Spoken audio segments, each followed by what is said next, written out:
अस्सलामुअलैकुम दोस्तों, मां यहाँ वसीमुल हसन ऐं तव्हां ॾिसी रहिया आहियो सिंधी मैसेज। दोस्तों, सिंध जे मुख़्तसर तारीख़ जी ॿी क़िस्त में असां ॼाणंदासीं सिकंदर बादशाह जी सिंध ते काह।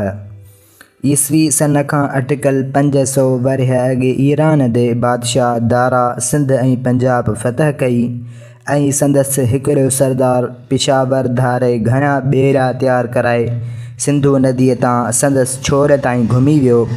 जॾहिं 200 वरह पोइ ईरान जी शहनशाहत टुटी ऐं यूनान जी शहनशाहत क़ाइमु थी, तॾहिं सिकंदर बादशाह सिकीअ जे रस्ते मुल्क फ़तह कंदो पंजाब में आयो ऐं उते जे राजा पूरस खे शिकस्त ॾेई वरी बि संदसि मुल्क हवाले कयईं।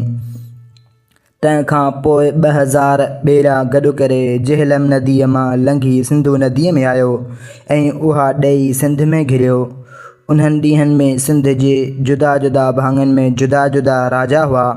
जीअं मथे बि चयो वियो आहे, अलवर जो राजा मिसिकानास पहिरीं अची पेश पियो, पोइ बिरहमननि जी सलाह ते कंधु कढाइण लॻो। तंहिं कंदे सिकंदर खेसि ऐं केतिरनि ई बिरहमन खे माराए छॾियो। जॾहिं सिकंदर सेवन वटि आयो तॾहिं उते जो राजा सामेस पाणे ई अची पेश पियो। उन्हीअ खां हेठि सिंध जे लाड़ वारो भाङो पटियाली जो राॼ हो। उते जो राजा मेरस डृप खां मुल्क छॾे भॼी वियो। सिकंदर के ॾींहं उते गुज़ारे दरिया जे किनारे ते हिकिड़ो वॾो बंदरु क़ाइमु करे पोइ जहाज़नि जे रस्ते उलहंदे वारो फाट ॾेई सिंधु नदीअ जे छोर ताईं आयो। उतां वरी उभरंदे वारो फाट ॾेई मोटी साॻिए बंदर ते आयो।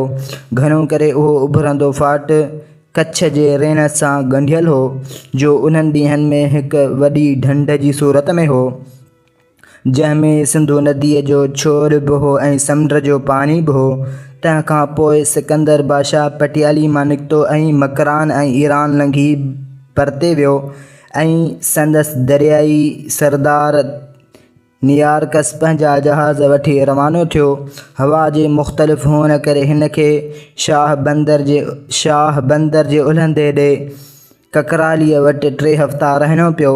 पोइ समुंड जे रस्ते पुरते रवानो थियो, पर 2 वरहनि खां पोइ मरी वियो।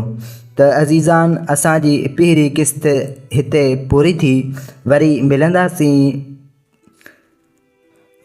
हिकु नई एपिसोड में।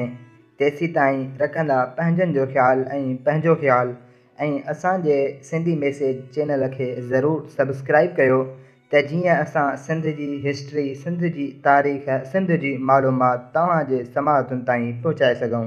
अस्सलामु अलैकुम।